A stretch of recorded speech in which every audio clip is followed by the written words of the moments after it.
Hello, c'est HR, votre chroniqueur. Alors ça y est, je viens enfin de découvrir au cinéma Sans un bruit jour 1. Oui, j'ai tardé pour visionner ce film car il y a eu pléthore de grands films qui sont sortis. Vous avez pu le voir sur ma chaîne, j'ai préféré voir en priorité Le Comte de Monte Cristo et Horizon. Mais cela n'empêche pas que j'avais vraiment hâte de découvrir cet opus de la saga Sans un bruit. Donc forcément, je vais vous en parler. Mais avant cela, n'oubliez pas, si vous n'êtes pas abonné, pensez à le faire, pensez à la petite cloche pour les notifs. Let's go!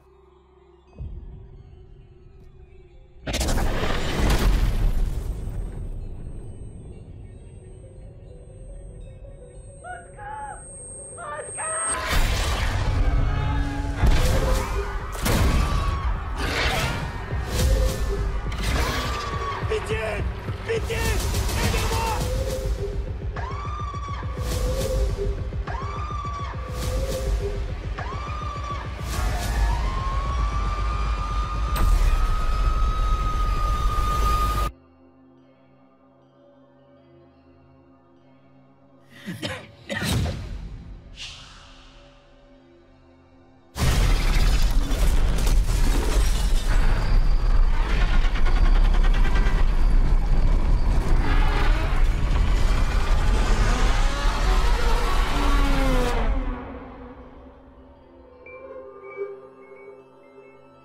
Alors tout d'abord, n'oublions pas qu'il s'agit d'un spin-off de la saga Sans un bruit.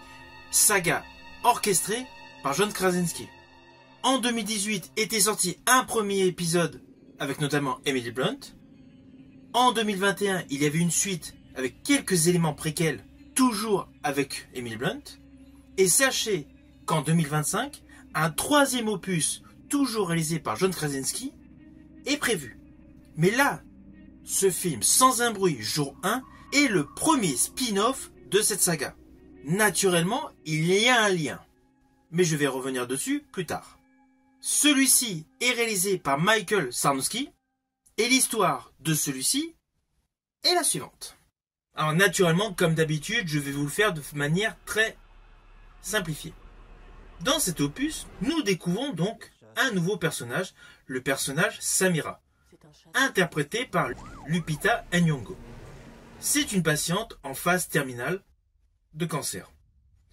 Elle se rend dans un théâtre new-yorkais avec d'autres patients de son centre de soins.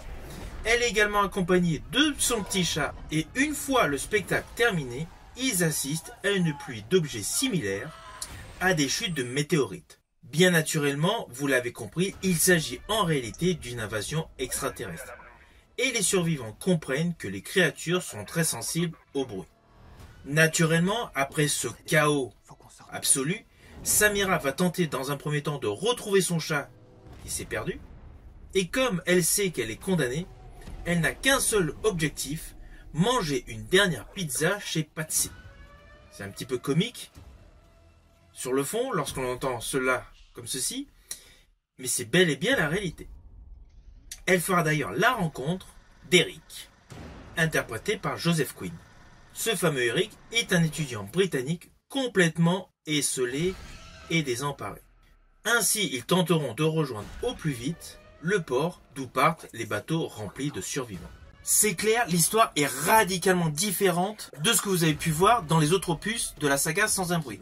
Mais sachez que l'histoire est tout de même coécrite par John Krasinski.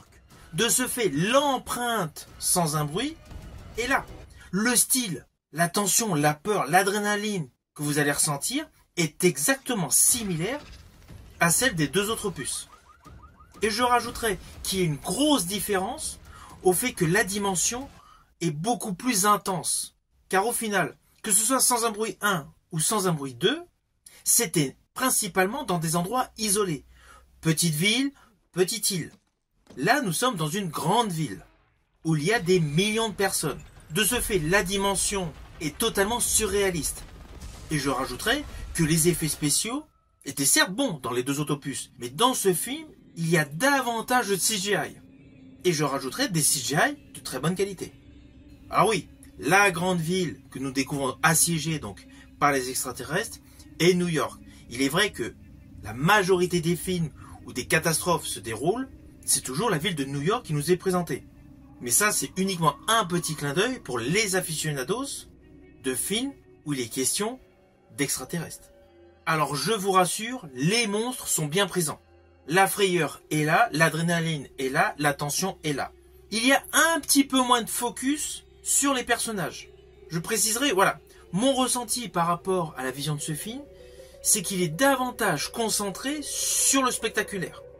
Cela n'empêche pas que vous allez retrouver le personnage interprété par Jim Newson, qui était notamment dans Sans un bruit 2.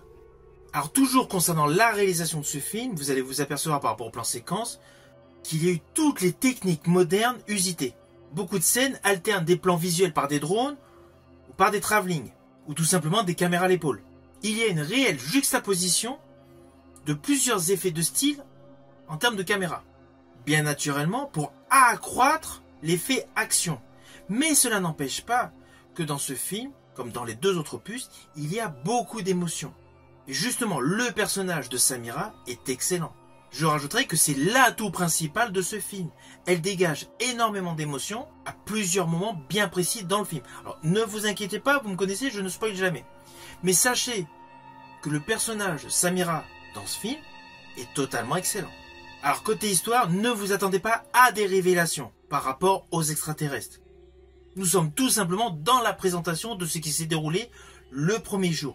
Et honnêtement, c'est une très bonne idée d'avoir présenté ce qui s'est déroulé ce jour-là dans une grande ville. En plus, outre le fait d'avoir le contraste essentiel de la grande ville par rapport aux endroits isolés des deux autres opus, c'est que l'histoire de base était dans les autres opus concentrée sur la famille et les notions de tout ce que cela engendre. Là, ce film est essentiellement axé sur la solitude et sur l'empathie. De ce fait, cette histoire est totalement complémentaire. Ne cherchez absolument pas la comparaison entre ce film et les deux autres films. Ce spin-off est un réel complément au diptyque. Et je rajouterai que ce film, dans le fond, est un excellent film. Ne vous privez surtout pas d'aller le découvrir. Car l'histoire tient en haleine du début jusqu'à la fin. L'histoire est totalement cohérente. Les effets sont superbement réalisés et la musique est en totale adéquation en fonction de chaque plan séquence que vous allez découvrir. Moi, perso, j'ai vraiment aimé ce film. Alors attention à ce que je vais dire, cela s'apparente à un spoil, mais c'est plus par rapport à des détails visuels. Le premier est tout simplement un détail qui fait écho à tous les aficionados de la saga Alien. Je pense principalement à une scène qui se déroule dans les égouts de New York. La manière dont est configurée la scène est obligée de faire écho à tous les aficionados Aliens de Cameron. Par ailleurs, il y a une scène que j'ai particulièrement aimée. J'estime qu'elle est réellement gorgée d'émotions. C'est une séquence qui se déroule dans un pub. L'un des protagonistes fait un tour de cartes. C'est une séquence assez fugace, mais c'est une séquence qui est gorgée d'émotions et qui implicitement rajoute beaucoup d'émotions à ce film.